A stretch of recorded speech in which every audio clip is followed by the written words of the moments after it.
And I want to talk a little bit about the process of creating the book and going through publication. This is the book. And it was really funny, the things I learned along the way. The people who work at the publishing company must be all in their 20s, which is a lovely, beautiful thing. When they searched for a picture to put on the front cover, and they sent me the picture to approve, they sent me a picture with 3 of the members of the band in it. They cut out Peter Tork. And I had to send back a thing that, and they Googled images that, you know, that they wanted, and they found it a cute image, and they didn't know the difference. At one point, the band was only 3 members. He did quit at some point, and they must have thought that was normal. And so I had to call back and say, you'll cut out half, 1/4 of the people who will purchase this by insulting them by not putting it. And so they found another picture that included all of them. So I thought that was pretty funny. And the whole thing actually began because I'm on the editorial board for Written By magazine. And I like to write about people I'd like to meet. So I met Russell T Davies from Doctor Who by interviewing him for Written By magazine. And I wanted to meet Mickey Dolenz because when I was a kid, I had a crush on him. But Written By is not a celebrity magazine, it's a magazine of writers. So I pitched, what if I interview all the writers of the Monkees? All the people who are in their 80s who once wrote for the Monkees, who are still alive. And they were like, oh, what a cool idea. So I met with the writers of the show, and it was fascinating. They had also written for many other things, Get Smart, Laugh-In. They'd won Emmys for the Mary Tyler Moore Show later in their career. They were all very accomplished people, and then I wrote this article. And I used the article as the proposal for the book. And obviously that's how it all happened. So I think it's really interesting, the process. But to create something for this conference, the conference theme is censorship. So I thought, okay, let me adjust to this. So how many people have never heard of the Monkees? Few bodies, okay? 1960s, from 66 when they did the pilot till 1968, they were on the air. Some people call them the original boy band. They are 4 men, actors and musicians who were hired for a sitcom about rock and rollers in the 60s. And they also all could actually play their own instruments, although there were rumors that they could not. In the first album, other people played the instruments and they sang. But later they did everything on all their other albums.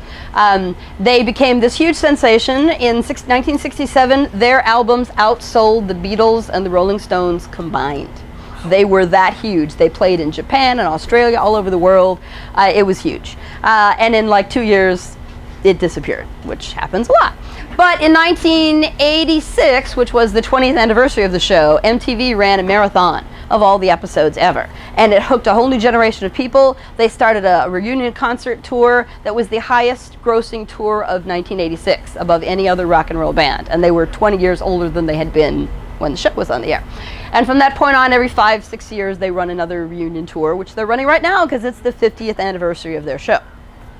So they're an interesting popular culture phenomenon. So I wanted to focus on a little TV history, a little bit on censorship. So I'm looking at them. And the whole part of their story that makes them interesting is they got away with doing and saying things on television in the 1960s that other people, like the Smothers Brothers, were canceled for saying. So my question was, how did they do that? What's the story? And part of it comes from having interviewed the writers. One of them said, the network executives didn't understand what we were saying. So we got by with a lot, right? They were referencing marijuana and all these things that the older executives had no idea. So I thought that was kind of funny. Now, I always talk about writers. I love the Monkees as actors, but these are the people whose words I fell in love with as a kid. And these are the people I met when I wrote the article.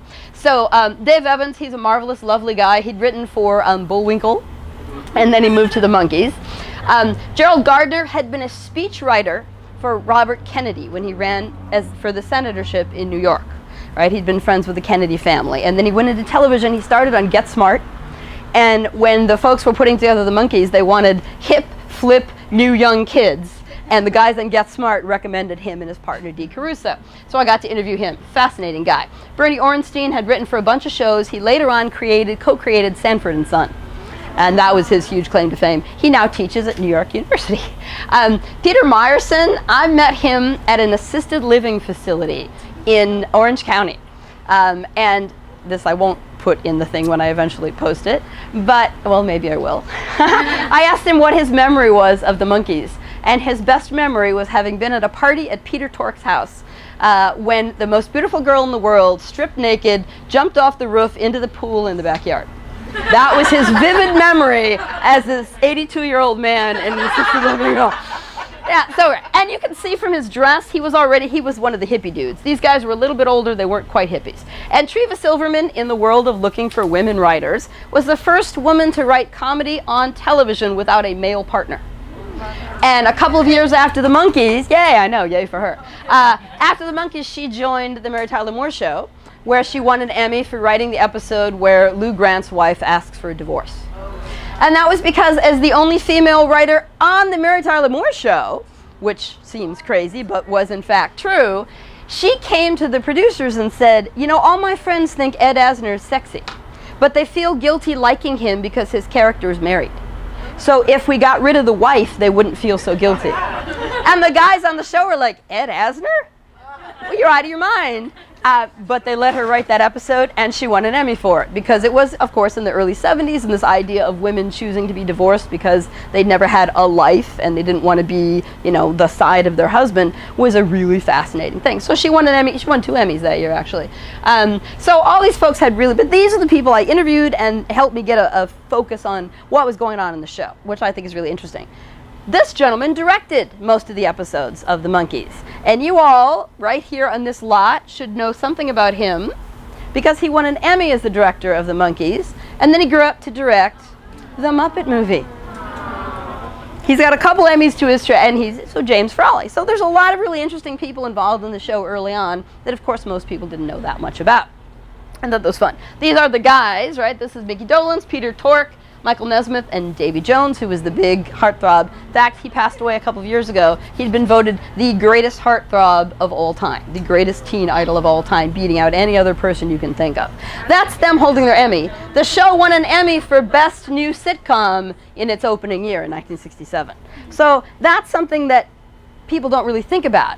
People think of the music and whether or not they played their own instruments, but they won an Emmy. This was the Big Bang Theory, the Seinfeld of its day. It was that popular and that well respected within the business. So I think that's cool. Now, when we think about censorship and the time frame we're in, let's think about what's going on in television right now, okay? We have codes about what you can and can't do. The Smothers Brothers are going to get canceled because they talk too much about the Vietnam War. And the Monkees talked about it before the Smothers Brothers showed up.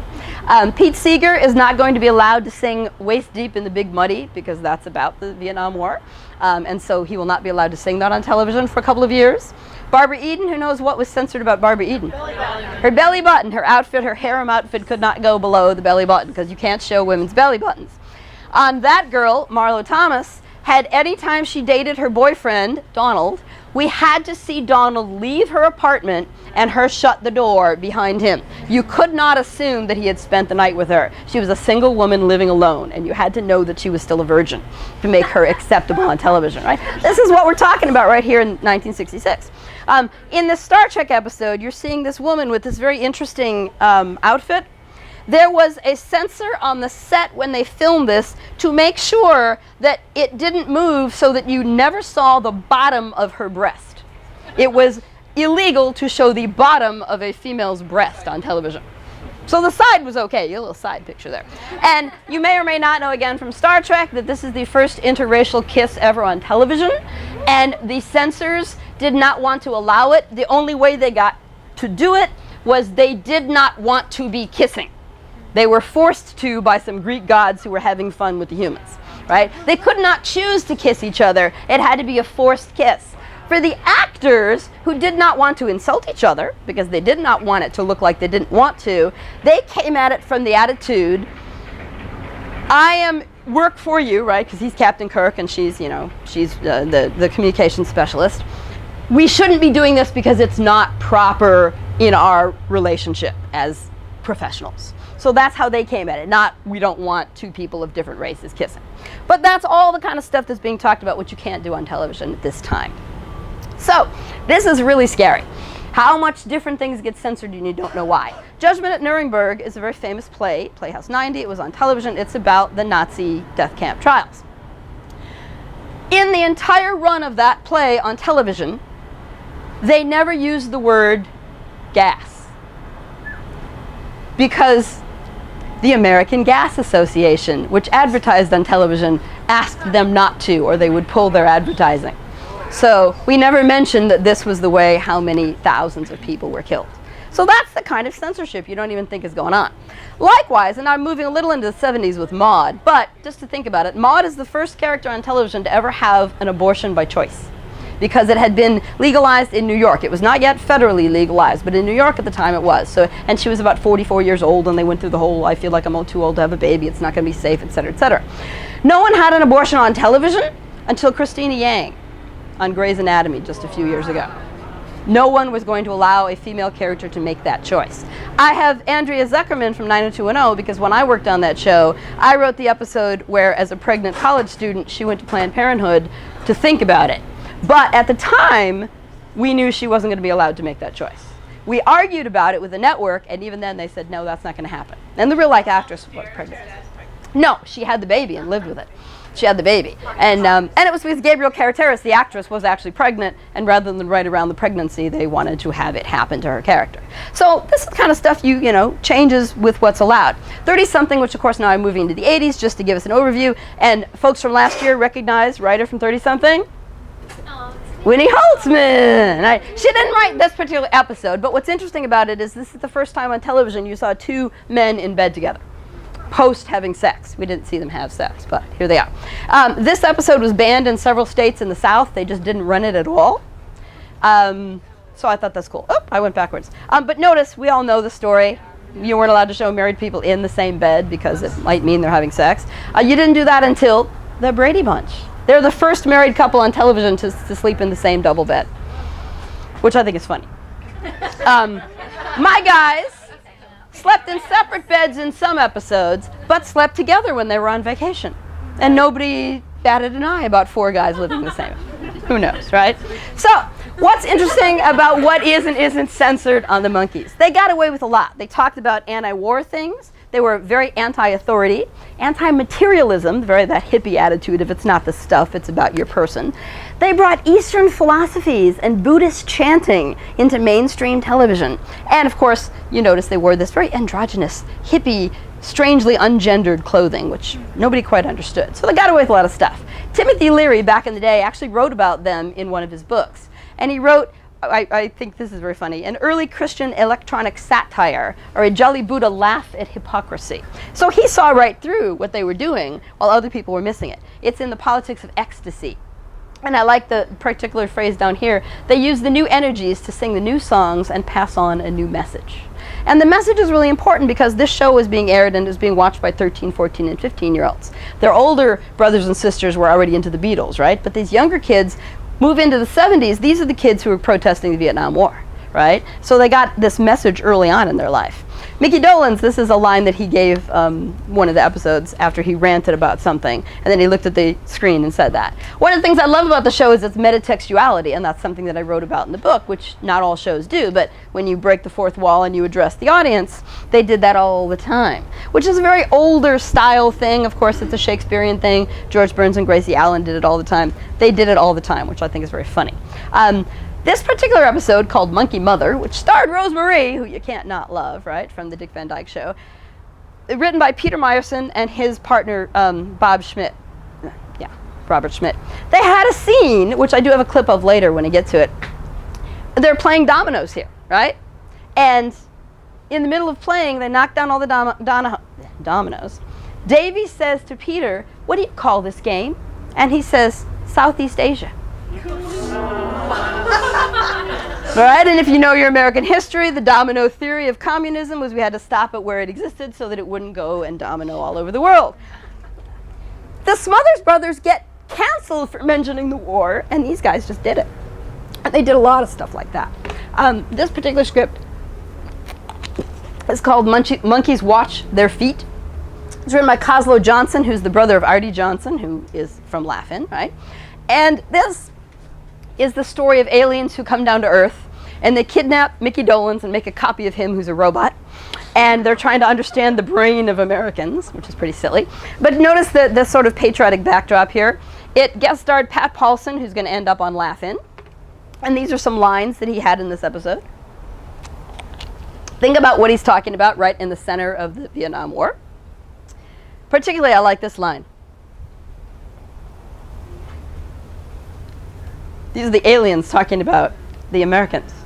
We don't ever have to say Vietnam. We know what they're talking about. These are the guys. This is the age of the guy who's being drafted to go, right? This other is a nice chunk that they talk about. They want to put the blame on teenagers. Take the war, for example. Whose fault is it? Not ours. We're not fighting. It must be those crazy kids. They're the ones doing all the fighting. I mean, how did they get away with that on broadcast television to a children audience? This particular episode is very famous. It's called Frodis Caper. Frodis is a code word for marijuana, right? And so this whole episode is built around this alien plant. What does it look like? What does it look like to you? Nobody caught that. The entire episode is built around one bad American who ties in with the alien, uses his powers to zombie out everybody in town, right? And we have to stop this guy, right? They do it, they use the alien's power through the TV, which is the bad thing. TV will destroy your brain if you watch too much of it. And you notice this? That's the CBS logo kind of messed around with. They were on NBC. So they're riffing on the other network right now, being the bad thing you shouldn't focus on. In the course of this episode, they do this song, which is hugely anti-war, if you look at it. Zorn Zam.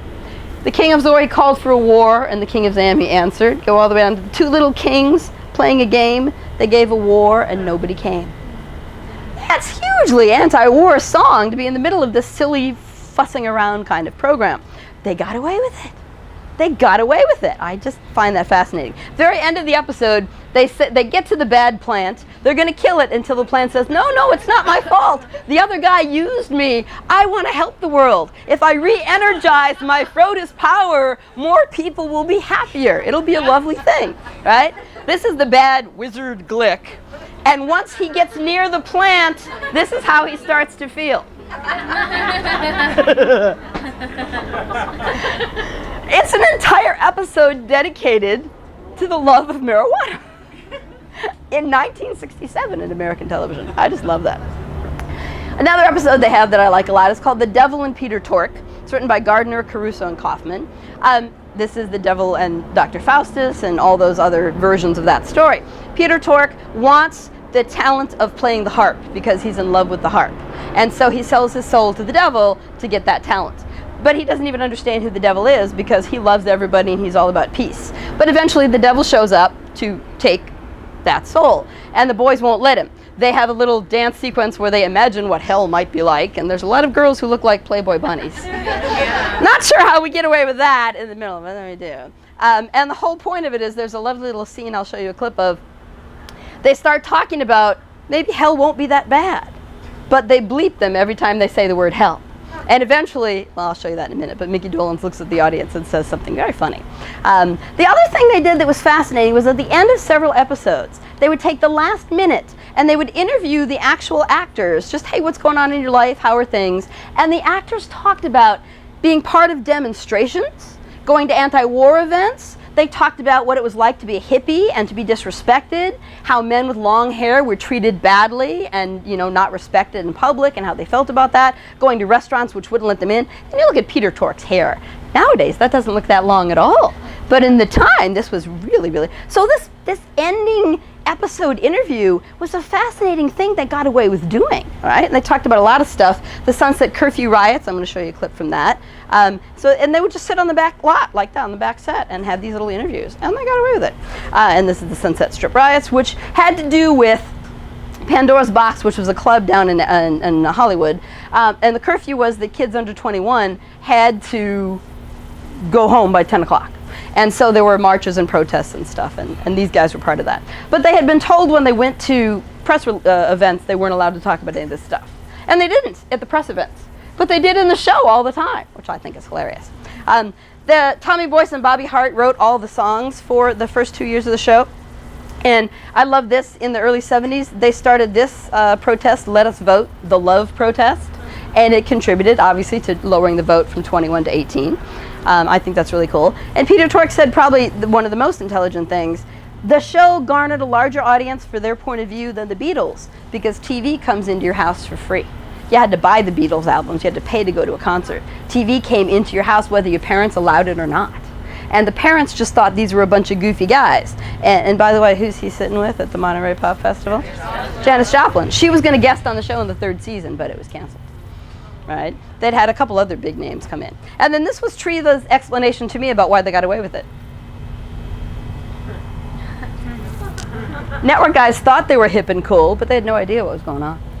And these guys knew it. She defined herself as a hippie, as did Peter Myerson, like I said. And she said she started smoking pot during the course of working on the show. And when she went home to New York to visit her relatives, they were like, oh, scandalized! And she thought, well, that's just what everybody's doing. And that's pretty cool. So I wanted to mention that we're not done with censorship on television briefly. If you know, Amy Schumer recently had this sketch canceled from her show. It was censored. She wasn't allowed to air it, and it was an anti-gun thing based on all the mass shootings. We still obviously knew about the wardrobe malfunction and what can and can't be shown of a woman on television. And of course, George Carlin went to court over the 7 dirty words you can't say on television. Dexter, of course, think how violent that is. We worry so much about what sex we show on TV, but look how much violence we show. And I think Gilda Radner, who I love dearly, is pretty brilliant because she talked about violence on television way back in the day. So we're still not done with that. If you're interested in censorship on TV, these are some books that are fun to look at that talk about this period of time.